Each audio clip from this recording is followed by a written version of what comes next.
et qu'il nous conduira dans toute la vérité de la parole, et que tout ce qui sera fait dit soit pour la gloire de ton nom. Amen. Amen. Gloire à Dieu. Bonjour à vous, mes bien-aimés. Comment allez-vous? Vous avez passé une semaine comment? Le Seigneur vous a béni, puis voir la main de ceux qui ont été bénis. Même à travers les difficultés, le Seigneur nous bénit, n'est-ce pas? Et le problème, c'est que nous voyons les difficultés et nous ne voyons pas les bénédictions que le Seigneur nous donne à travers les difficultés. Parce que Dieu est Dieu et nous bénit. Et nous savons, nous dit la parole, nous savons du reste que Dieu fait concourir toutes choses pour notre bien. Mais des fois, nous oublions ça. Et je me suis posé la question, mais est-ce que au fait, je le sais? Ce n'est pas le fait de le dire, hein. C'est quand les moments difficiles arrivent que je puisse me souvenir que même les difficultés, Dieu les utilise pour mon bien. Amen.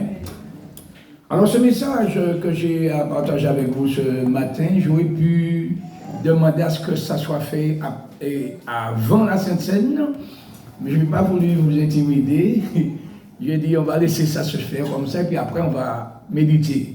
Vous voyez, parce que nous ne devons pas faire les choses par pure routine, tradition. Nous devons, souvent, c'est vrai, la Sainte Seine, on le fait chaque mois, mais bien aimé, nous devons méditer dessus, parce que c'est un enseignement. Et un enseignement, c'est celui qui enseigne apporte à l'esprit des autres qui l'enseignent des connaissances. C'est vrai, des fois, nous faisons la Sainte Seine, comme j'entends souvent, on va prendre le corps de Christ. Mais en fait le corps de Christ réellement, c'est quoi? C'est pas le morceau de pain, bien aimé. C'est un symbole qui est là. Un symbole. C'est pourquoi il nous est dit, et il faut discerner le corps de Christ. En fait, le corps de Christ, aujourd'hui, c'est qui? C'est l'Église, bien aimé.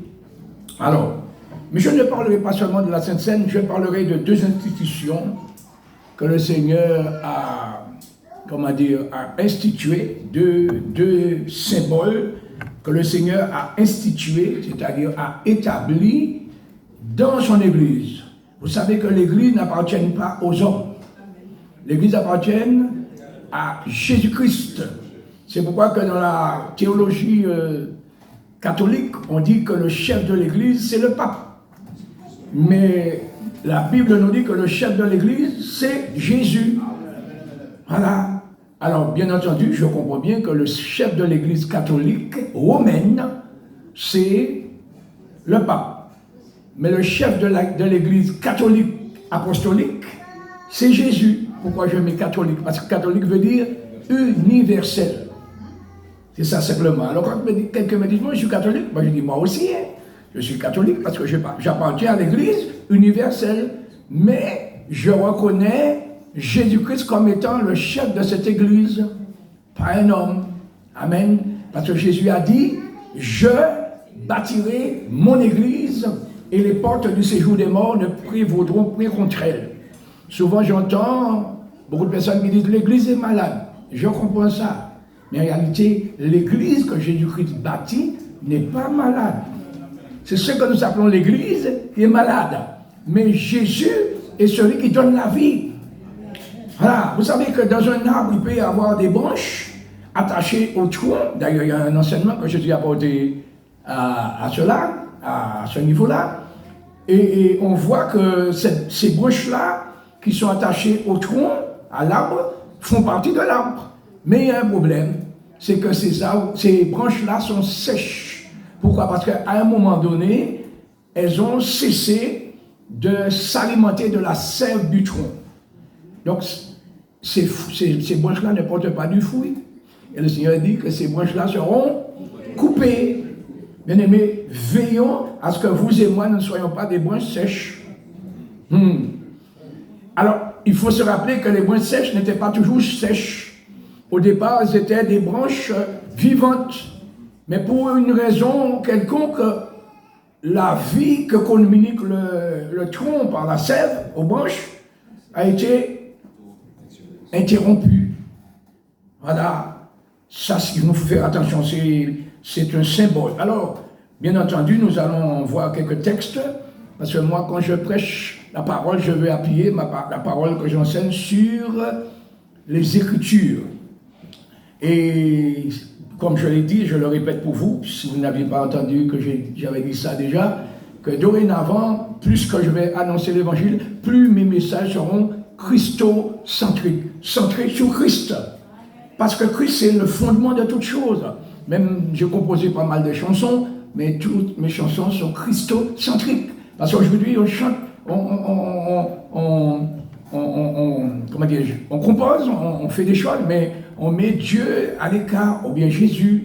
Et si on veut faire plaisir à notre société, il ne faut pas trop nommer le nom de Jésus. Dieu, ça peut passer. Parce que de quel Dieu on parle? Donc on dit Dieu, c'est... Madame, mais quand on parle de Jésus, alors c'est différent. Mais nous devons recentrer les choses. Je dis souvent, bien aimé, qu'il y a 3 mots qui se ressemblent mais qui ne disent pas la même chose. Évangélique, évangéliste et évangélisme. Voilà. Évangélique, c'est celui qui suit l'évangile. L'évangéliste, c'est celui qui annonce l'évangile, qui a ce ministère. Mais l'évangélisme, c'est celui qui revient aux Saintes Écritures. Il nous faut revenir à la parole de Dieu, n'est-ce pas? Amen. Alors, première référence que je vous donne se trouve dans Matthieu 28, versets 19 et 20. Je dirais à peu près 6 références, plus précisément, me semble-t-il, avec vous, pour étayer notre message. Alors, je parlerai des 2 institutions que le Seigneur a établies, 2 symboles qu'il a institués, qu'il a établis dans l'Église. Le premier symbole, c'est quoi? Le baptême. C'est le baptême. Le baptême. Jésus a institué le baptême. Et le deuxième, c'est la Sainte Seine. Et si nous réfléchissons bien, si nous analysons les choses bien, nous verrons que ces 2 symboles ont un rapport direct avec l'œuvre sacrificielle de Jésus-Christ à la croix, à Golgotha. C'est pour cette raison, bien aimé, qu'un évangile qui n'est pas centré sur la croix, mais par le symbole, par le bois, mais l'œuvre. Jésus est mort sur une croix, mais il n'est pas le seul qui a été crucifié sur une croix. Parce qu'il faut savoir que c'était la peine capitale des Romains. Quand quelqu'un était condamné à mort chez les Romains, on le crucifiait. Tandis que les Juifs, c'était la lapidation. Donc Jésus a été condamné à mort, donc il a été crucifié. Et d'ailleurs, il n'était pas le seul, il était entre 2 autres personnes, qu'on nomme brigands, c'est-à-dire qui avaient fait le mal et qui s'étaient retrouvés là. Et Jésus était au milieu. Sauf que la croix du milieu faisait la différence. Parce que Jésus ne mourait pas à cause de ses forfaits, de ses méfaits, mais à cause de nos méfaits et de nos forfaits. Voilà. Et c'est là que nous comprenons aux yeux de Dieu la gravité du péché. Nous lisons mécaniquement dans la parole, le salaire du péché, c'est la mort. C'est-à-dire quand on travaille, on mérite un salaire.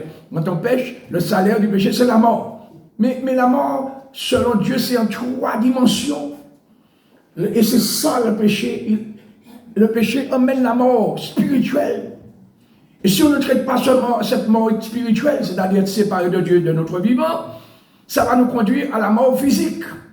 Et si la mort physique nous trouve dans la mort spirituelle, le cas scellé, on va connaître la mort éternelle. Être définitivement séparé de Dieu, bien-aimé. Définitivement séparé de Dieu. Je vais vous donner juste une bride d'informations concernant l'enfer. Ce mot n'est pas dans la Bible, hein, le mot enfer, parce que c'est un mot latin, mais il y a 4 mots qui expliquent qu'est-ce que c'est que l'enfer. Alors il y a la géhenne, il y a l'abîme, il y a comment? Oui, Tartaron, c'est l'abîme, et la géhenne, et puis il y a aussi le séjour des morts, et puis le Hadès. Tout ça, c'est pour nous parler de l'équivalent de l'enfer. Mais en fait, quand la bride d'information que je vais vous donner par rapport à l'enfer, c'est que la Bible nous dit, et ceux qui ont déjà lu la Bible le savent, que l'enfer a été préparé pour quelqu'un bien spécialement. C'est qui? Le diable. L'enfer a été préparé pour le diable et pour ses démons, bien entendu. Et pourtant, en lisant la Bible, j'ai découvert que 2 personnes, 2 hommes, iront en enfer avant le diable. C'est bizarre ça. Quelles sont ces deux personnes qui iront en enfer avant le diable? C'est l'antichrist et le faux prophète qui va venir bientôt, qui vont venir bientôt. Ils iront avant le diable en enfer. Le diable sera jeté en prison dans la Bible. Mais pourquoi le Seigneur ne l'enverra pas en enfer directement? Parce qu'il aura besoin de lui par la suite. Quand on va en enfer, on ne revient pas. Et lorsque Satan, son tour sera arrivé pour qu'il aille en enfer, il trouvera l'antichrist et le faux prophète qui étaient là 1000 ans avant lui, en train d'être brûlés encore dans l'enfer. Vous comprenez ça, bien-aimés? Ça n'a rien à voir avec un feu naturel. Quand un feu, il me semble que j'ai entendu qu'une famille a été, ça s'est assassiné, on a assassiné toute une famille en France, on a brûlé la maison et toutes ces personnes sont mortes, asphyxiées et brûlées, vifs. Mais ça dure un moment. Mais l'enfer, c'est pas ça. La Bible dit toute chair sera salée de feu. Bien-aimés, ne minimisons pas cela. S'il y a quelqu'un qui a tout fait pour que l'homme ne se retrouve pas là, c'est qui? C'est Jésus. Donc si quelqu'un se retrouve en enfer, c'est pas la faute à Dieu. Et il y a des gens qui disent, oh, bon, si je vais en enfer, c'est pas grave, hein, ça. Il y a quelqu'un, quand il me voyait, il me disait, ouais, je sais à combien de degrés pardon, que l'enfer sera chauffé pour moi. Oui, on comprend que c'est de la rigolade. C'est pas de la rigolade, bien aimé. Bref, c'est pas de l'enfer que je vais vous parler. Prenons Matthieu, donc non, c'est pas affiché encore, Matthieu 28, versets 19 et 20, où le Seigneur dit, allez, faites, non, attends, oui, c'est bien ça. Allez, faites de toutes les nations des disciples, les baptisant au nom du Père, du Fils et du Saint-Esprit. Et enseignez-leur à faire quoi? À observer tout ce que je vous ai prescrit. Je dis souvent, une prescription, c'est une ordonnance. Et puis la suite dit, et voici, je suis avec vous, dit le Seigneur, tous les jours jusqu'à la fin du monde. Nous avons tendance à interpréter la parole à notre guise. Souvent dans nos prières, nous pouvons dire, Seigneur, tu as dit, je suis avec toi, tu es avec moi tous les jours jusqu'à la fin du monde. Oui, c'est écrit là. Mais est-ce que nous remplissons les conditions pour que le Seigneur soit avec nous tous les jours? C'est ça. C'est pas une affaire, l'évangile, c'est pas une affaire de répéter des choses ou de suivre une tradition religieuse. L'évangile, c'est une relation d'esprit à esprit. Donc quand je dis, Seigneur, tu as dit que tu es avec moi, mais le Seigneur a dit aussi ailleurs, je suis avec toi quand tu es avec moi. Mais si tu m'abandonnes, moi je t'abandonnerai. Et il y a un exemple dans la Bible, c'est Samson. L'Éternel était avec Samson, tant que Samson observait l'ordre de l'Éternel. Mais lorsqu'il a violé son vœu de Nazaria, c'est-à-dire de consécration, et puis on lui a dit pour la unième fois, je l'ai dit, Samson, les Philistins sont sous toi. Et comme il avait l'habitude de briser ses liens, parce qu'il avait la force de l'Esprit de Dieu sur lui, alors il a dit, bon, c'est pas un problème, hein, je me dégagerai comme les autres fois. Et la Bible nous dit, il ne savait pas que l'Éternel s'était retiré de lui. C'est ça l'illusion. Il y a beaucoup de personnes qui s'illusionnent que le Seigneur est avec eux, alors que le Seigneur a des milliers de kilomètres plus loin. Pourquoi? Ce n'est pas lui qui veut nous abandonner, c'est nous qui commençons. Mais Dieu est juste, bien-aimé, et il nous traitera de la manière dont nous agissons avec lui, surtout à l'égard de sa parole. Alors je reviens sur ce texte. L'ordre est donné, c'est Jésus qui parle, ça se passe après sa résurrection, avant qu'il ne remonte au ciel. Il dit à ses premiers disciples, ils étaient à cette époque-là 11, puisque le 12e, Judas avait abandonné. Voilà. Et pourquoi Judas a abandonné? Parce que Satan est entré en Judas et a amené Judas à se perdre. Et donc ici, les 11 étaient allés sur la montagne que le Seigneur leur avait désignée, en Galilée, parce que Jésus est mort à Judée, voilà, mais il est ressuscité aussi en Judée, le tombeau, comment dirais-je, là où on l'a enterré, se trouve à Jérusalem, voilà, pas loin de la ville. Mais il avait dit à ses disciples, je vous précéderai en Galilée, c'est là que je rendez-vous avec vous. Et donc vous pouvez lire ça au verset 16, on va parler de tout ça. Et donc ils sont allés les 11 qui étaient restés fidèles au Seigneur. Et quand ils ont vu Jésus, c'était avec des doutes. Mais Jésus va leur dire, tout pouvoir m'a été donné dans les cieux sur la terre. Et là, il leur donne un ordre. Allez, et soulignons bien aimé, il leur dit d'aller faire quoi? Dans toutes les nations. Pas des croyants, pas des chrétiens, mais des disciples. Oui, il est vrai que ce sont les croyants qui deviennent des disciples, et ce sont les disciples qui vont devenir des véritables, authentiques chrétiens.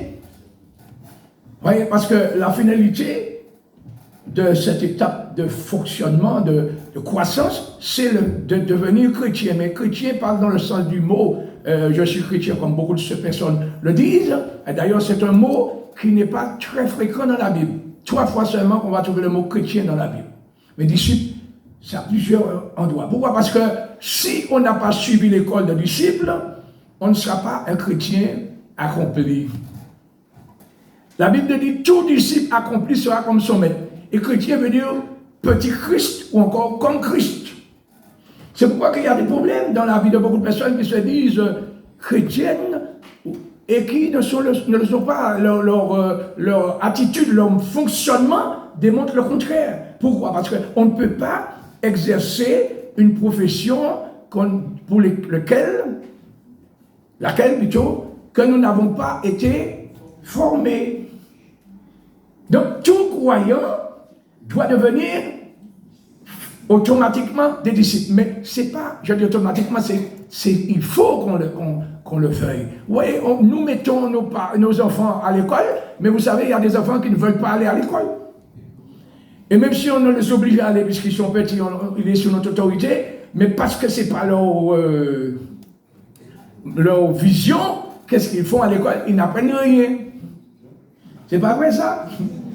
J'ai connu un frère, il est décédé depuis, mais il disait que quand mes parents m'envoyaient à l'école, je salissais, comme à l'époque il n'y avait pas beaucoup de vêtements, un ou deux, donc ils salissaient les vêtements. Une fois que le vêtement est sale, eh bien c'était un prétexte pour rester à la maison.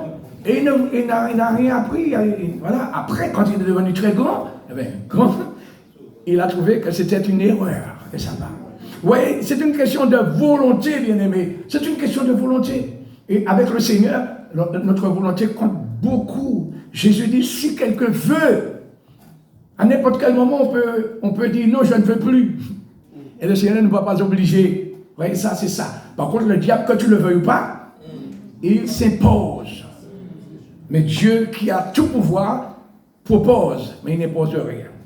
Alors, notez bien qu'il a dit d'aller faire des disciples dans toutes les nations, des disciples. Alors, mon ami, si tu as accepté Jésus comme sauveur personnel, tu deviens un enfant de Dieu si tu es sincère dans ta démarche. Mais quand tu es un enfant, c'est ce que nous voyons sur le plan matériel aussi. Un enfant, il naît, il grandit, et à un certain moment, on va le mettre à l'école. Pourquoi? Pour qu'il puisse apprendre. Et c'est ce qui s'appelle disciple. Disciple, c'est élève, apprenti. Voilà. Et donc, il faut que nous puissions nous mettre à l'école du maître. Et ce n'est pas tous les chrétiens, ceux qui se disent chrétiens qui veulent être disciples.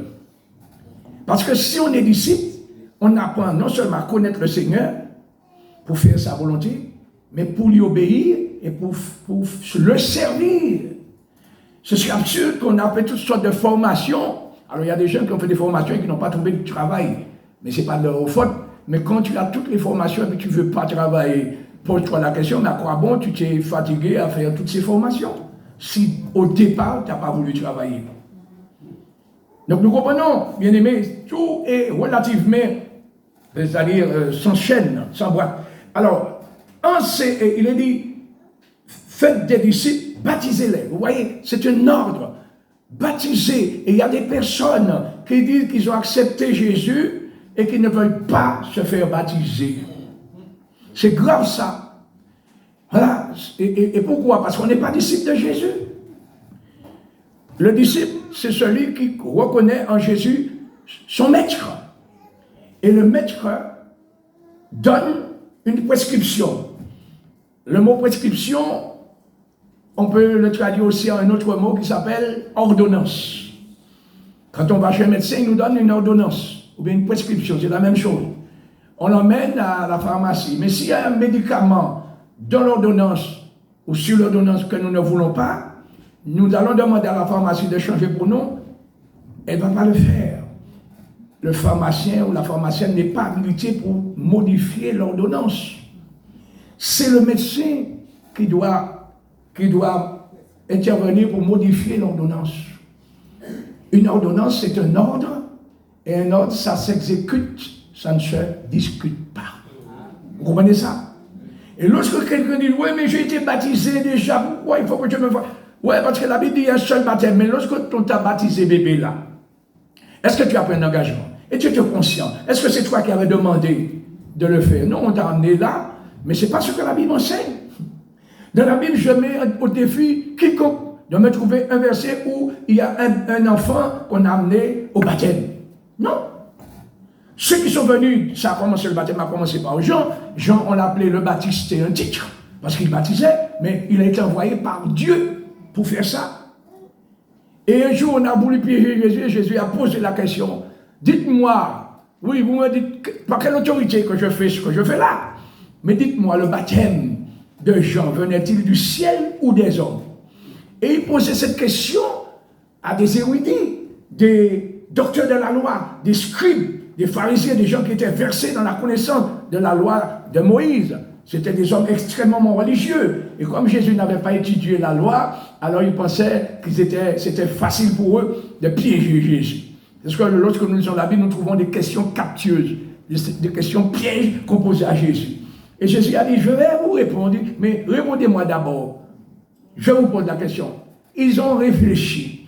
Ils se sont dit, si nous disons que ça vient des hommes, non, de Dieu d'abord, il va nous dire, pourquoi n'avez-vous pas cru? Et si nous disons, ça vient des hommes, nous savons, tout le monde sait, reconnaît que Jean est un prophète. Pas un faux prophète, un vrai prophète, un homme envoyé par Dieu. C'est ce que nous dit l'évangile de Jean 1er. Il est un homme envoyé par Dieu. Son nom était Jean. Vous voyez ça? Et on prenait Jean pour Jésus, bien qu'il n'a même pas fait de miracle. Mais tellement la parole qui sortait d'un Jean était puissante. Il n'avait peur de personne et tout le monde tremblait lorsque Jean parlait, parce que la parole qui sortait de lui venait de Dieu. Il n'avait pas peur de se mettre devant le roi Hérode et lui dire, tu n'as pas le droit de faire ce que tu fais là. La femme que tu as là, c'est ta belle-sœur, c'est la femme de ton frère. Tu n'as pas le droit de l'avoir pour épouse. Et Hérodiade était furieuse contre Jean. Il a demandé la tête de Jean. Jean a été décapité à cause de l'adultère de quelqu'un d'autre. Mais Hérode était tourmenté, même si Jean avait été éliminé. Lorsqu'il a entendu parler de Jésus qui faisait des miracles, Hérode disait, mais c'est Jean que j'ai fait décapiter, c'est lui. Il croyait à la résurrection. Hein? Ce n'était pas Jean, c'était Jésus. Mais qui disait la même chose. Repentez-vous. Repentez-vous. La repentance et la conversion, ce n'est pas l'affaire des gens seulement qui sont dehors de l'église. Beaucoup de personnes qui sont assises dans les églises ont besoin de repentance et de conversion. On m'a envoyé un message dernièrement depuis la métropole où un prédicateur de, je sais pas, du 17e siècle, c'était un Anglais, Spurgeon John, il s'appelait, il prêchait, on a remis son message d'actualité, on a réédité son message. Il disait en son temps que 90% des personnes qui fréquentent l'église ne sont pas converties. Et aujourd'hui, qu'est-ce qu'on va dire alors? Parce que la conversion, c'est pas seulement se tourner vers Dieu. La conversion consiste à être transformé, à être changé. Vous voyez, ce que nous appelons la chair ici, c'est ce meuble-là. Il fait en bois. Et ces bois-là, ou ce bois-là, c'était des arbres ou un arbre. Mais jamais, au grand jamais, ce bois-là ne redeviendra un arbre. Pourquoi? Parce qu'il a été converti en meuble. Vous comprenez ça? Donc, le Seigneur nous dit, repentez-vous et convertissez-vous pour que vos péchés soient effacés. Ça, c'est capital. Donc, deuxième question, deuxième chose à souligner plus précisément. Donc, nous avons vu, l'ordre a été donné, faites des disciples, baptisez-les au nom du Père, du Fils et du Saint-Esprit. Aujourd'hui, il y a un courant qui dit, si tu es baptisé au nom du Père, du Fils et du Saint-Esprit, tu es mal baptisé, c'est au nom de Jésus seul. Donc, ça fait une doctrine encore. Vous voyez, mais là, c'est Jésus qui donne l'ordre, c'est lui qui parle et dit, faites-le au nom du Père, parce que si on le fait au nom de Jésus, c'est aussi au nom du Père et au nom du Saint-Esprit parce que les trois font un seul. Et enseignez-leur. Voilà, le mot à souligner. Enseignez-leur. Tout croyant, tout enfant de Dieu a besoin d'enseignement. Parce que l'enseignement, c'est l'enseignement de la parole qui va nous faire comprendre qu'est-ce que nous sommes devenus en Jésus et qu'est-ce qu'il attend de nous. Comment nous devons nous comporter, bien-aimés. Lorsque nous disons, ah oui, je suis enfant de Dieu, je crois en Jésus, même je me suis fait baptiser, mais je ne suis pas l'enseignement de Jésus. Je ne suis pas disciple de Jésus, et par conséquent, ma qualité de chrétien sera médiocre. Jamais je ne vais pas pouvoir, démontrer par les fruits, c'est-à-dire ma manière de vivre, que je suis un chrétien. Parce qu'un chrétien, c'est comme Christ. Et tous ceux qui se disent chrétiens, entendez-les parler, regardez-les vivre. Et d'ailleurs, Jésus a dit, le critère pour discerner un vrai du faux, c'est le fruit. Vous les reconnaîtrez à leur fruit.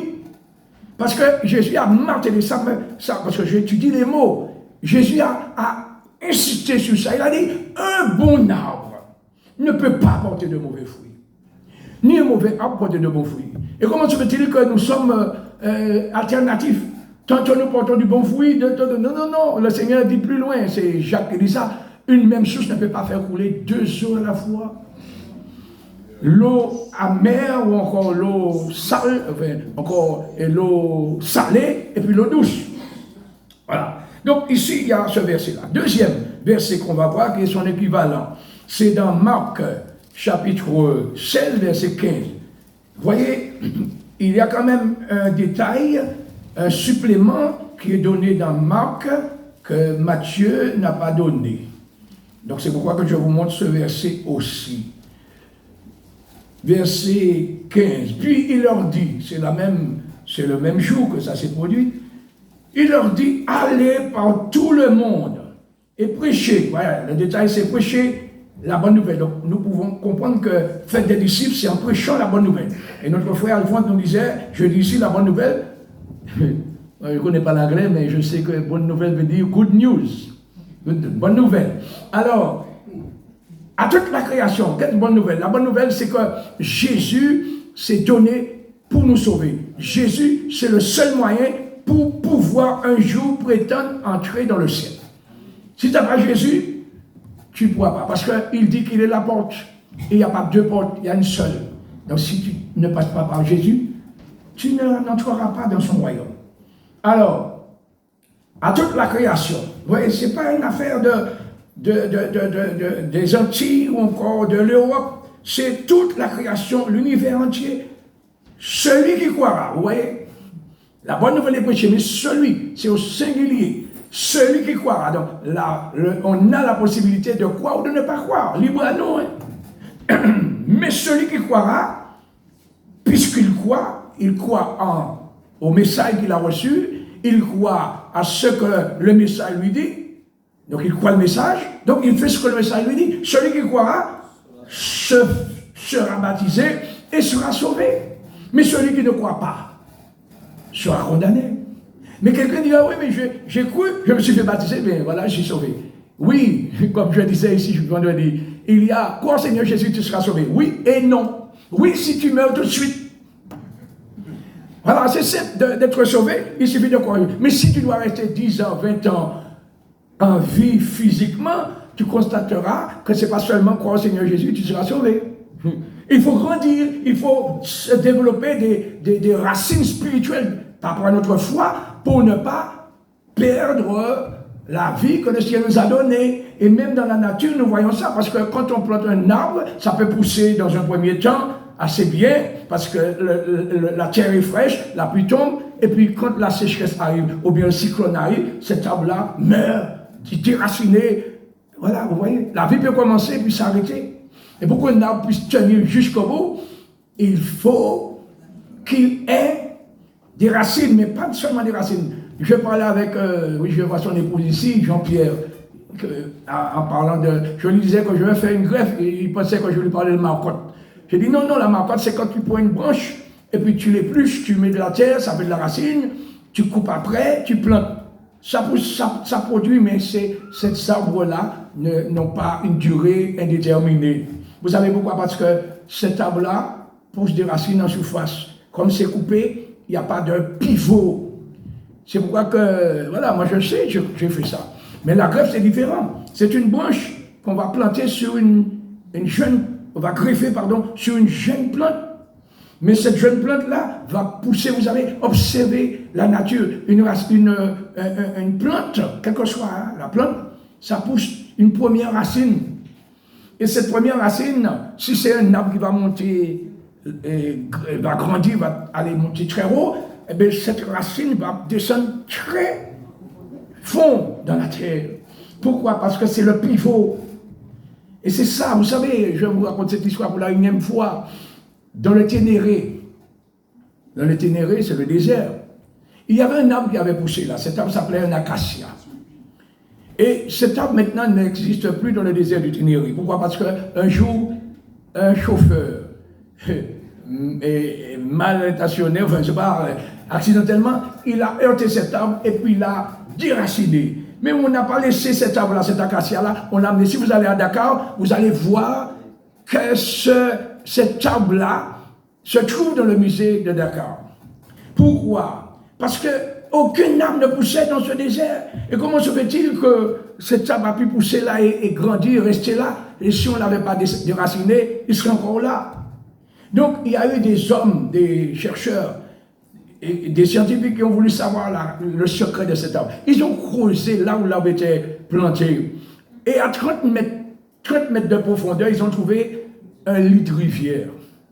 Il y avait de l'eau au fond. Cet arbre a pu tenir parce que sa racine, son pivot, était allé jusqu'à 30 mètres de profondeur pour rester en vie. Ça ne vous dit pas quelque chose par rapport à notre vie chrétienne? Si nous ne sommes pas fondés, si nous ne sommes pas racinés, surtout dans le temps où nous sommes, il y a beaucoup de vent.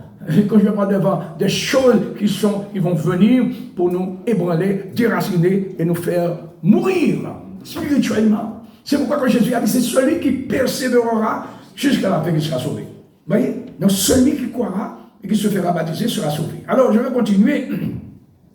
Et donc j'ai déjà dit que le Seigneur a dit qu'il faut aller, il faut faire des disciples et il faut les enseigner à observer. Enseigner à observer. Répétez ça avec moi. Enseigner à observer. Et alors, l'enseignement, ça vient de la personne ou de Jésus qui nous enseigne, mais l'observation, c'est-à-dire la mise en pratique, vient de la personne qui a été enseignée. Parce qu'une fois qu'on a été enseigné, on a la responsabilité de faire ou de ne pas faire. Il y a un verset très prisé que nous utilisons souvent, ça me vient à l'esprit là maintenant, c'est faute de connaissance, mon peuple périt. Et puis on arrête là. Mais si vous étudiez bien, vous allez voir qu'il y a quelque chose de très important qui vient après. Faute de connaissance. Alors, quand on coupe le verset là, ça veut dire qu'il n'y a pas de connaissance, donc le peuple périt. Oui, mais le texte dit plus loin, plus bas, parce que tu as rejeté la connaissance. Ça veut dire que la connaissance est là. La connaissance est là, mais tu l'as. Elle dit, parce que tu as rejeté la connaissance, je te rejetterai de mon sacerdoce. Le sacerdoce, c'est la fonction de sacrificateur que Dieu a donné à chacun de nous. Nous ne sommes pas souverains sacrificateurs, c'est Jésus qui est le souverain sacrificateur, mais les sacrificateurs, ce sont ceux qui sont consacrés au service du Seigneur. Mais quand on rejette l'enseignement, eh bien le Seigneur dit, je te rejetterai du sacerdoce. C'est ce qui est arrivé à Élie, par le prophète, mais le sacrificateur Élie. Lui, il a pu faire sa fonction jusqu'à sa mort, mais ses fils qui méprisaient la maison, l'œuvre du Seigneur, eh bien, la sanction est tombée, ils sont morts. Mais le Seigneur a dit à Élie, je vais enlever cette fonction à ta descendance. Mais je vais quand même laisser un de tes descendants, là, pour voir. Voilà, quand on sait, on avait la possibilité, c'était nous qui faisions le travail, et puis maintenant c'est quelqu'un d'autre, par rapport à la négligence, ça fait pas mal. Dieu dit, je vais laisser dans ta génération quelqu'un pour languir, pour voir. Ce que tu as méprisé, tu l'avais, mais par négligence, tu l'as méprisé. Mais maintenant, c'est quelqu'un d'autre qui prend ta place. N'est-il pas écrit, plusieurs des premiers seront des derniers. Ah, j'étais là avant, mais si tu ne remplis pas les conditions, le Seigneur va te mettre de côté. Et puis quelqu'un d'autre va venir prendre ta place. Hein. Ce n'est pas ce que Matthias a fait. Ce n'est même pas lui qui a choisi de prendre la place de Judas, mais Judas a abandonné son ministère pour aller en son lieu. Et il fallait 12, donc Matthias a été le remplaçant de Judas. Bien aimé, ça c'est important. Donc jusque-là, vous êtes là avec moi? Oui, d'accord. Alors, je vais continuer le message. Donc, nous allons lire à propos du baptême. Parce que je parlerai de la Sainte Seine aussi, à propos du baptême. Et ça, je dis cela à l'intention de ceux qui ne veulent pas se faire baptiser. Vous dites que vous avez accepté Jésus, mais vous ne voulez pas passer par le baptême. Vous allez voir la conséquence qu'il y a de ça. Regardez avec moi Luc 7, versets 29 à 30. Notez et vous allez pouvoir méditer ces choses. Voyez, et comme je fais la vidéo, ça va au-delà de la congrégation qui est là aussi, que pour un grand nombre de personnes puissent entendre cela et comprendre que nous devons suivre les Écritures. C'est Jésus qui a ordonné d'enseigner et d'observer tout ce qu'il nous a lui-même prescrit. Alors, Luc 7, disais-je, Luc 7, verset 29. Alors, oui, je ne suis pas encore là. Laissez-moi le temps de trouver le verset. Verset 29. Voilà. Vous pouvez le lire avec moi? Tout le peuple qu'il avait entendu, et même les publicains, ont justifié Dieu. Alors il s'agit de Jean, qui avait entendu Jean. Ont justifié Dieu par quel moyen? En se faisant baptiser du baptême de Jean, ou encore par Jean. Mais le verset 30, mais, il y a un mais les pharisiens et les docteurs de la loi, en ne se faisant pas baptiser par lui, par Jean, ont rendu nul, caduc à leur égard le dessein de Dieu. Waouh! Réfléchissons sur ça. Alors, oui, bien entendu, si vous prenez le contexte, je n'ai pas le temps ce matin, vous allez voir que Jésus rendait témoignage de Jean, parce que Jean était déjà en prison. Et Jésus a rendu témoignage de qui était Jean. Voilà. Mais il dit, tous ceux, les publicains, vous savez, les publicains, c'était quoi? Des gens du peuple, c'est-à-dire des pécheurs. C'était parmi les publicains, souvenez-vous de Zachée, il était péager, c'est-à-dire percepteur d'impôts, mais la plupart d'entre eux étaient des voleurs. Mais les publicains étaient des gens du peuple, des gens, voilà, qui faisaient des choses. Souvenez-vous de ce publicain qui était monté pour prier aussi au temple, c'est Jésus qui raconte cette histoire. Et puis il y avait aussi un pharisien.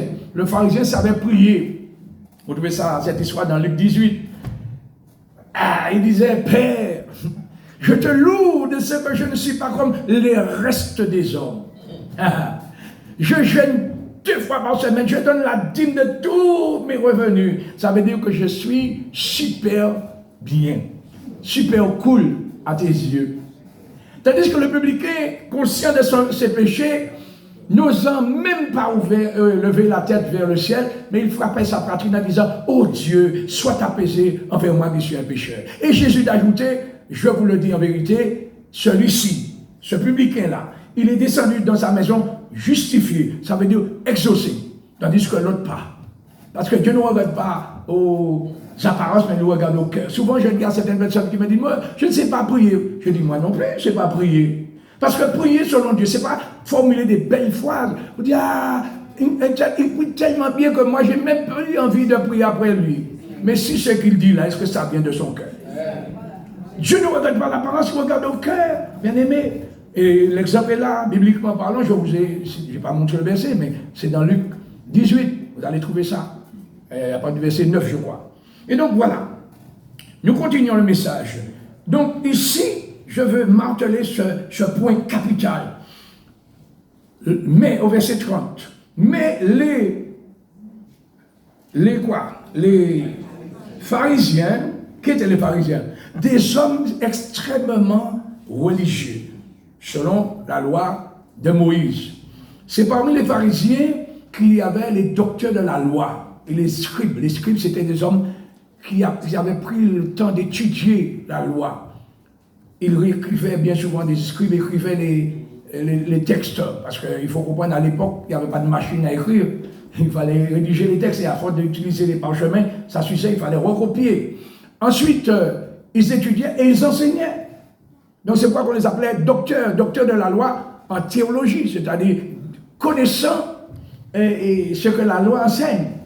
Et c'est pourquoi ils pensaient qu'ils allaient pouvoir piéger Jésus, parce que Jésus n'avait pas étudié la loi, mais Jésus marchait par l'esprit.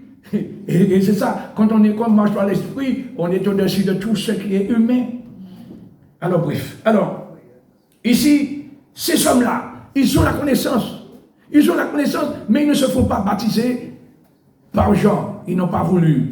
Par pur orgueil. C'est pourquoi ils étaient venus dire à Jésus, mais qui t'a donné le pouvoir de faire, l'ordre de faire ça, parce que tu devrais passer par nous. Mais ils ne savaient pas que Jésus détenait ces ordres du Père. Mais il me semble que moi j'ai vécu un truc similaire. On m'avait dit, mais on ne t'avait pas donné mandat pour faire ce que tu fais. Hein? Il dit, mais moi je ne l'ai pas fait par moi-même. Que Dieu soit béni. Donc vous voyez, quand le Seigneur nous appelle à faire quelque chose. Et donc, en ne se faisant, donc vous voyez ils avaient la connaissance, mais ils ont refusé d'obéir. Ils ont refusé de mettre en pratique ce que pas la loi, parce que le baptême n'existait pas dans la loi, mais la parole. Il y a un qui est venu trouver Jésus. Il est devenu disciple de Jésus, en cachette. C'est pourquoi, bien aimé, il ne faut pas rester dans la vision. Des fois, parce qu'on ne voit pas quelqu'un. Moi, je ne dis pas qu'il ne faut pas venir, hein, mais des fois, parce qu'on ne voit pas quelqu'un, parce que non, on peut avoir des personnes là tout le temps. Et puis, la personne est déjà à 10 000 lieues, et puis quelqu'un ne voit pas, parce que c'est dans le cœur. Voyez, dans le cœur, celui qui a la crainte de Dieu, et c'est ce que Pierre a appris, qui met en pratique la parole de Dieu, celui-là est agréable à Dieu. Donc, en ne se faisant pas baptiser, ils ont rendu nul. Ils ont annulé le décès. Le décès, c'est le projet. Quel projet que Dieu avait pour les pharisiens, les scribes, les docteurs de la loi? Soulignons que c'était des Juifs. Et Jésus était venu pour sauver les Juifs. Il est venu chez les siens. Et ces hommes-là qui devaient recevoir Jésus les bras grands ouverts, puisqu'ils savaient que le Messie devait venir, etc. À quel endroit il devait naître, etc.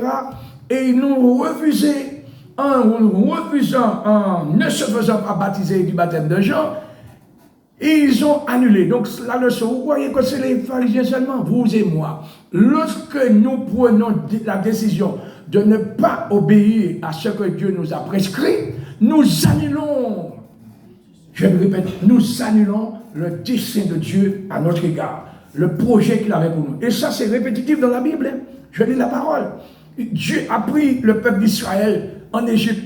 C'était quoi? Il voulait l'emmener à Canaan. Et pourquoi ils ne sont pas arrivés? C'est la faute à Dieu? Il n'était pas capable? Non, il était capable. Mais lorsque nous ne faisons pas ce que Dieu nous demande de faire, nous obligeons à Dieu de modifier ses projets.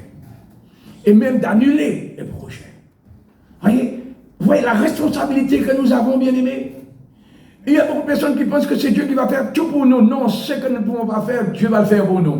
Jésus a tout fait pour nous. Il a payé le prix. Mais il nous reste au moins 10%. Ou si vous voulez, 89. Il a fait 99%, il nous reste 1% à faire.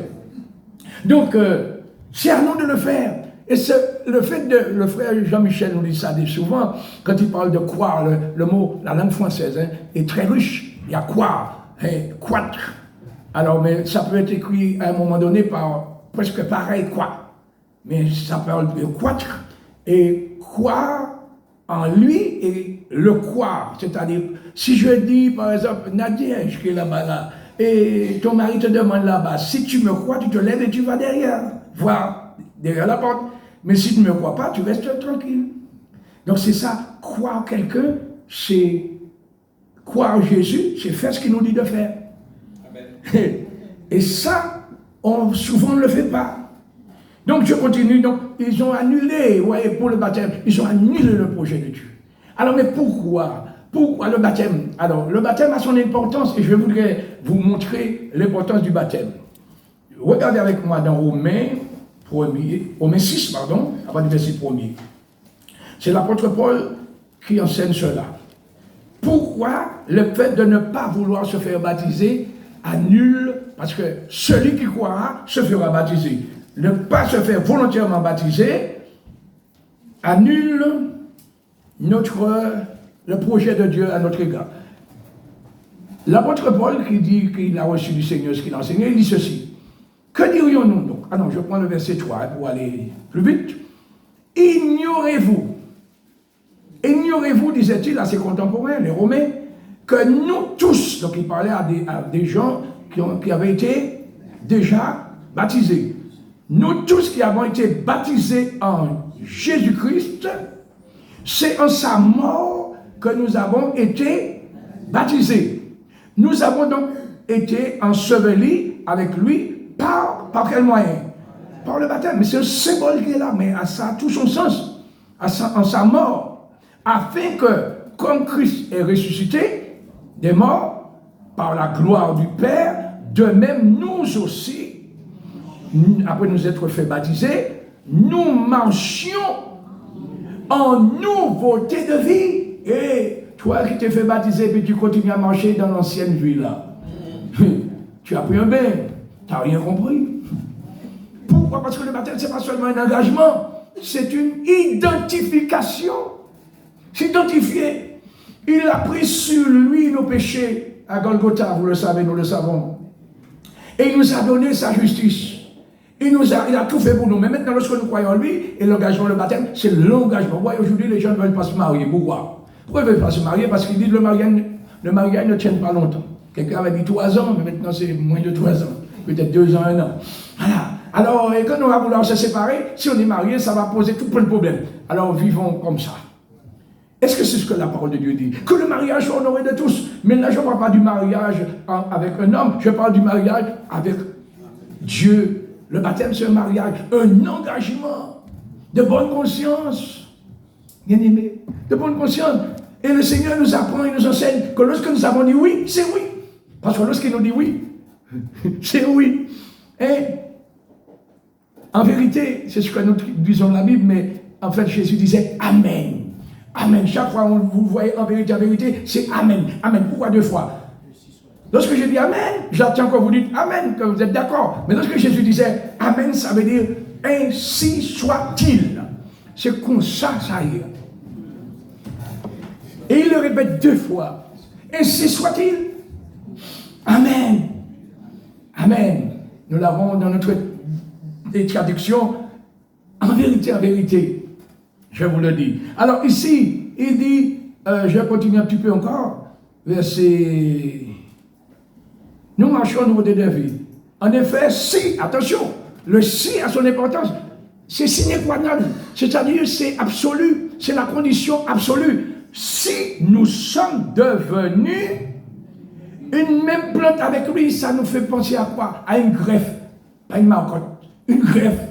On a pris deux plantes, c'est-à-dire une branche ou bien une tige dans un arbre différent, et puis on l'a greffé sur une autre plante. C'est ça la greffe. Au départ, on voit la différence, hein, on voit la jonction, mais quand j'ai un manguier que j'avais acheté, c'est pas moi qui avais fait la greffe, mais aujourd'hui, je regarde, je ne vois pas là où ça a été greffé.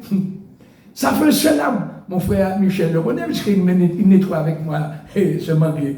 Il fait mon jardin, il me donne un coup de main dans mon jardin. Mon jardin est un mouchoir de poche. Hein? Voilà. C'est la côté de mon... Bref, mais enfin, il y a pas mal de choses plantées dedans quand même. N'est-ce pas, Michel? Amen. Alors, donc, comment ça s'appelle? Le greffe, à un moment donné, est devenu une même plante. Donc, c'est ça le baptême. C'est un symbole. Mais que lorsque nous avons pris l'engagement, nous avons compris que maintenant, moi, pas même mon encore, moi, pas ta main, je n'appartiens plus à moi-même. Mon corps, ma vie, souvent on dit, comme moi, c'est ta main, ça m'a levé. Ça, c'est un engagement à bannir pour celui qui est né de nouveau. Mon corps, ma vie, appartient au Christ. Parce que c'est si je suis devenu une même plante avec lui. Le baptême produit ça, mais c'est lorsqu'on a compris le sens de l'engagement. Et lorsqu'on ne se fait pas baptiser, ça veut dire que On ne veut pas devenir même plante avec Jésus. Et c'est pourquoi que dans la parole de Dieu, il est dit, si quelqu'un est en Christ, c'est souvent en Christ. En Christ. Comment être en Christ? Christ, c'est Jésus. Comment Christ peut être en moi et moi je peux être en lui? Il peut être en moi par son esprit et sa parole, mais je peux être en lui lorsque j'obéis et que je mets toute ma confiance en lui. Pour lui obéir. Il y a fusion. Une même plante. C'est si nous sommes devenus une même plante avec lui par la conformité. Conformer, c'est se rendre semblable à sa mort. Nous le serons aussi par la conformité à sa résurrection, parce que Christ ressuscité, il ne meurt plus. Et si moi, je suis ressuscité avec Christ spirituellement parlant, je ne peux pas retourner à mes anciennes habitudes. Ça ne veut pas dire que je ne serai pas tenté, je ne serai pas tenté, parce que la chair est là. Mais c'est à moi de dire non. Et lorsque je dis non, parce que j'ai ma volonté, le Seigneur va me donner la force. Quelqu'un disait, à Dieu, à nous le vouloir, et à Dieu le pouvoir. Voilà, je vais aller au dernier point pour finir. Donc nous laissons le baptême de côté, puisque j'ai parlé de destitution. Nous allons parler maintenant de ce que nous venons de célébrer là, la Sainte Seine. Alors, on va reprendre le texte que le frère nous avait fait lire là, qu'il avait lu, c'était affiché. 1 Corinthiens 11, je ne vais pas tout lire, hein, mais il faut étayer ce que je vais vous dire avec la parole de Dieu. 1 Corinthiens 11. Remarquez bien ça. C'est un texte bien connu, hein. Il y a peut-être certains qui pourraient même le citer, le réciter sans Bible en main, n'est-ce pas? Mais il est bon de souligner certains points. Et au verset 23 de 1 Corinthiens 11, nous lisons ceci. Alors le quart c'est rattaché à ce qui est dit plus haut. Donc je commence à G. J'ai reçu du Seigneur, dit Paul, ce que j'ai fait quoi? Ce que je vous ai... Vous voyez le mot là, ce que je vous ai enseigné, ce que je vous ai fait connaître. Alors, remarquez bien, c'est que ce que le Seigneur Jésus, dans la nuit où il fut livré, donc il n'était pas encore livré, donc il n'était pas encore crucifié. Qu'est-ce qu'il a fait le Seigneur? C'est après ce que Paul enseigne. Il prit du pain. Mais à quel moment il prit du pain? Si nous lisons ça ailleurs dans les évangiles, vous allez voir qu'il était à table avec ses 12. Il préparait la Pâque. Parce que Jésus étant un juif, il a observé toutes les lois des juifs. Parce que Pâques, alors on nous a dit que Pâques c'est une fête chrétienne. Non, ce n'est pas une fête chrétienne, c'est une fête juive. L'Éternel avait ordonné aux enfants d'Israël d'observer la Pâque parce que ça devrait leur rappeler leur sortie d'Égypte. Le jour, lors du dernier fléau, qui allait tomber, la dernière plaie qui allait tomber sur l'Égypte, l'Éternel avait ordonné à Moïse de dire aux enfants d'Israël de tuer un agneau sans défaut et de prendre le sang de mettre sur les linteaux de chaque maison des Israélites. Et s'il y avait un Israélite qui avait dit non, mais je ne vais pas salir ma maison avec du sang, ça va amener des mouches, etc., ça va sentir mauvais, donc je ne fais pas ça. Vous connaissez la suite. Ils ont obéi. Et c'est ainsi que l'ange destructeur est passé, chaque maison qui était marquée par le sang, il est passé par-dessus. C'est ce que signifie passer par-dessus. Le jugement qui devait tomber sur eux est passé par-dessus, parce que ce sang-là symbolisait qu'une vie avait déjà été sacrifiée. Et chez les Hébreux, même pas un chien n'a pas perdu son petit. Tandis que chez les Égyptiens, ce n'est pas seulement les premiers, tous les premiers des animaux, tous ravagés. Qu'est-ce qui a fait la différence? L'obéissance. Le sang symbolisait le sang de l'agneau Jésus. Voyez? Et aujourd'hui, nous avons un privilège, nous n'avons pas besoin de faire divers. À chaque fois, on a prêché un sacrifice, un seul sacrifice pour tous les temps. Gloire à Dieu, c'est le sacrifice de Jésus. Alors Jésus, en tant que juif, il célébrait la Pâque. C'était la dernière parce qu'il allait mourir après ça. Et après sa résurrection, il va rester 40 jours sur la terre. Donc il n'aura pas le temps de refaire une autre Pâque puisque c'était annuel.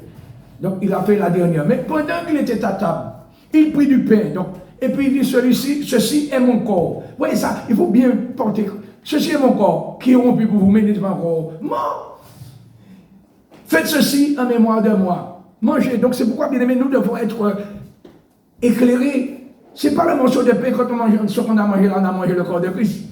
La Bible nous dit que le vrai corps de Christ, alors j'ai dit c'est nous, mais manger le corps de Christ, c'est sa parole. La parole s'est faite chair.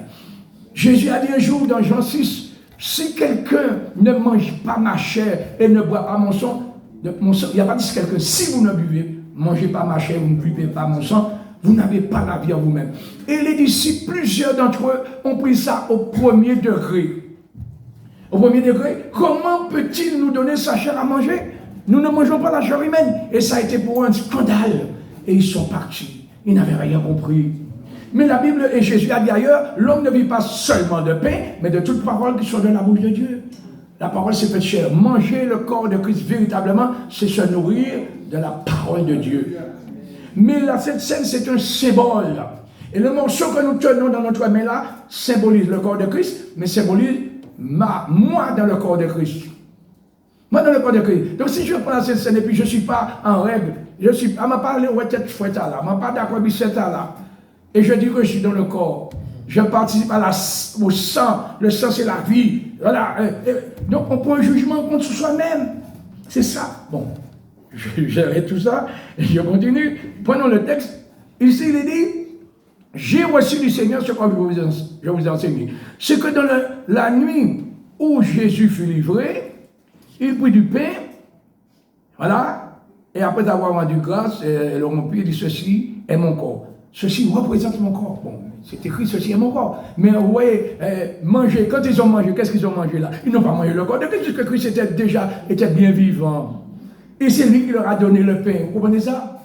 C'était un symbole qui était là. Vous voyez? Et donc, ce que je voudrais vous dire, vous aurez le temps de lire tout le reste par la suite, mais lisons un petit peu plus bas. Il dit, et après avoir rendu grâce, le rompit et dit, ceci est mon corps qui est rompu pour vous, faites ceci en mémoire de moi. De même, après avoir soupé, il prit la coupe et dit, ceci est la nouvelle alliance en mon sang. Faites ceci en mémoire de moi. Toutes les fois que vous en boirez, car toutes les fois que vous mangez ce pain, donc de la Sainte Seine, et que vous buvez cette coupe, vous faites quoi? Vous annoncez la mort du Seigneur jusqu'à ce qu'il vienne. Alléluia. Donc, c'est un mémorial qui est là, un moyen pour nous souvenir de comment Christ a payé un prix cher, très cher, pour nous sauver. Un mémorial, c'est ça, ça s'appelle. Un moyen de nous souvenir que sans le sang de Jésus, nous ne serions pas sauvés. Nous n'aurions même pas eu la possibilité de nous approcher du Seigneur. Donc nous devons répéter. Mais vous remarquez bien, bien aimés, ces deux emblèmes, ou encore ces deux symboles, ont un rapport, un lien direct avec la mort et la résurrection de Christ. Donc, plus loin, nous allons terminer avec ce verset-là pour nous montrer l'importance. Un évangile sans la croix de Christ, et il y a certains qui osent prêcher un évangile sans Christ, sans la croix de Christ. On dit parce que Christ qui est mort sur la croix, c'est un faible. C'est ce que les gens disent. Donc, et Dieu est fort, donc il ne peut pas mourir sur la croix. Donc on raconte toutes sortes de bêtises maintenant. Mais ce qui est important, c'est que l'apôtre Paul qui dit, j'ai reçu du Seigneur ce que je vous ai enseigné, regardez ce qu'il dit, c'est le dernier verset que je prendrai avec vous, pour conclure mon message, c'est l'évangile, c'est 1 Corinthiens 15, Paul a, comment dire-je, il a consacré, voilà le mot, il a consacré tout un chapitre sur la résurrection. Étudiez si vous ne savez pas qu'est-ce que c'est que la résurrection de Jésus. Parce que si Jésus n'était pas ressuscité, s'il était mort et il aurait payé le prix pour nous, mais s'il n'était pas ressuscité, nous ne serions pas justifiés. Et nous n'aurions pas eu non plus d'espérance. Tous les fondateurs de religion sont morts. Et ils ne sont pas revenus à la vie. Confucius, Bouddha, Mahomet, où sont-ils? Ils sont tous, leur reste est dans leur tombe. Le seul qui n'est pas resté dans la tombe, c'est Jésus. Amen. Il est ressuscité. Paul dit, tout l'évangile qu'il a prêché est basé sur la résurrection de Jésus. Et c'est ce qui nous donne une espérance que si Jésus est ressuscité, nous aussi nous ressusciterons avec lui. Amen. Alors mon frère, ma soeur, si tu vieillis, quand tu te regardes dans le miroir, je vais vieillir, je vais vieux, je vais mort. Mais ça, c'est ce corps-là, ça, c'est une enveloppe. Nous avons encore WW qui nous attend de l'autre côté, qui va ni mourir, ni souffrir, ni vieillir. Mais il faut tout faire endosser cela, ce corps corruptible. Alors, je finis avec vous, pour que personne ne puisse animer, il n'y a pas fini pièce. Si je vous... Alors, Paul dit, je vous rappelle. Oui, un rappel, c'est quelque chose qu'on sait déjà. Quand on conduit sa voiture, on conduit, on connaît la route, on voit un panneau qui est marqué interdiction de dépasser telle vitesse. Et plus loin, on retrouve le même panneau, mais avec un panonceau en bas. Et sur le panonceau, c'est marqué rappel. Tu continues à faire des affaires, et puis après, tu passes le radar, et puis le radar te flash, et puis tu n'es pas content. On t'a donné l'avertissement 2 fois. Tu le savais, on te l'a rappelé, et maintenant c'est le radar qui est fautif. Bref, alors, c'est un exemple. Ouais, je vous rappelle, frère, écoutez bien ce que Paul dit. Je vous rappelle, frère, l'évangile, et le frère Alphonse nous parlait de l'évangile de Jésus-Christ, l'évangile de Dieu. Paul disait mon évangile, mais mon évangile que Dieu m'a confié. Mais ça ne venait pas de lui, il a dit ça, voilà. Je vous rappelle que l'évangile que je vous ai annoncé ne vient pas de l'homme, mais c'est l'évangile de Dieu. Alors, je vous rappelle, frère, l'évangile que je vous ai annoncé, disait Paul, que vous avez reçu, il me semble que le frère Alphonse nous parlait de ça jeudi ici. Je n'ai pas fait exprès, mon frère, mais ça fait partie, si une chose est répétée 2 fois, c'est pour attirer notre attention. Que vous avez reçu, dans lequel vous avez persévéré, et par lequel vous êtes sauvés. C'est pas merveilleux tout ça? Mais attention, hein, il y a le si qui vient derrière pour trancher, sine qua non, absolu. Si vous le retenez tel que je vous l'ai annoncé, dit Paul, autrement, vous auriez cru en vain. Ah oui, j'ai l'évangile, je garde l'évangile, mais est-ce que c'est comme il a été transmis par les apôtres de Jésus-Christ? Aujourd'hui, il y a des apôtres qui diluent, qui édulcorent, etc., l'évangile de Jésus-Christ. Et puis, je lis 2 versets après, puis je finis là. Je vous ai, 2 versets dans ce même chapitre, je vous ai enseigné, vous voyez le mot est là, je vous ai enseigné avant tout, donc c'est primordial, c'est prioritaire, avant tout, comme je l'avais aussi reçu, il répète ça, ce qu'il avait dit dans 1 Corinthiens 11, que Christ est mort pour nos péchés selon les Écritures, et qu'il est ressuscité, donc il a été enseveli, et qu'il est ressuscité le 3e jour, selon les Écritures, et qu'il est apparu à ses faces, je vais te lire quand même jusqu'au verset 11, il est apparu à ses faces, c'est passé Pierre, puis aux 12, ensuite il est apparu à plus de 500 frères à la fois, dont la plupart sont encore vivants, il faut comprendre au moment où Paul écrivait ça, et maintenant ils sont tous morts, vivants, et dont quelques-uns sont morts.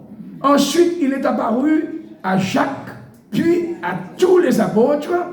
Après eux, tous, il m'est apparu à moi comme à l'avorton. Vous voyez, Paul n'avait pas une haute opinion de lui-même. Il dit, je suis un avorté.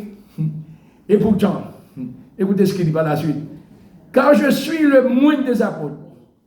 Par lui-même, il est le moindre parce que c'est la grâce de Dieu qui a fait de lui ce qu'il était. Je ne suis pas digne d'être appelé apôtre parce que j'ai persécuté l'église de Dieu. Donc vous voyez, dernièrement, j'avais fait une erreur. Je reviens dessus. J'avais dit que Paul n'avait pas persécuté l'église. C'était une erreur, mais j'ai rectifié parce qu'aujourd'hui, les gens sont très pointilleux. C'était pour que les gens ne puissent pas penser que c'est ce que je crois et ce que j'enseigne. Non, j'enseigne que Paul, et la Bible dit que Paul a persécuté l'église. Voilà, de Dieu.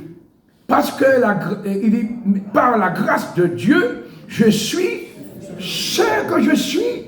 Et, écoutez ça, la grâce envers moi, sa grâce envers moi, n'a pas été vaine. Loin de là, j'ai travaillé plus que tous. Non pas moi, toutefois, mais la grâce de Dieu qui est avec moi. Ainsi donc, que ce soit moi, que ce soit eux, voilà ce que nous prêchons et c'est ce que vous avez cru. Alors restons dans ce qui a été prêché une bonne fois pour toutes et que nous avons cru et par lequel nous serons sauvés si nous le gardons tel qu'il est. Que Dieu nous bénisse. Nous allons prier maintenant. Notre Dieu, notre Père, je te rends grâce pour ces quelques paroles que tu m'as permis de partager avec mes bien-aimés. C'est vrai, aujourd'hui, nous sommes dans un temps très critique. Nous entendons, mais nous avons du mal à retenir. Et bien souvent, ces choses glissent sur la carapace de notre cœur et ne nous pénètrent pas jusqu'à nous convaincre pour nous faire changer de comportement. Alors que c'est capital, Seigneur. Aide-nous à nous souvenir de toutes ces choses, à les repasser dans nos cœurs, à comprendre que oui, nous sommes sauvés par l'Évangile. Oui, nous sommes sauvés lorsque nous croyons et que nous nous faisons baptiser, que nous participons à la Sainte Seine, mais à condition que nous faisons les choses comme tu le veux, pas comme nous le voulons, pas n'importe comment, mais avec crainte et tremblement, c'est-à-dire avec respect et obéissance, pour que vraiment ton Saint-Esprit puisse nous guider à aller toujours plus loin avec toi. Que toute la gloire te revienne, Père, au nom de Jésus. Amen.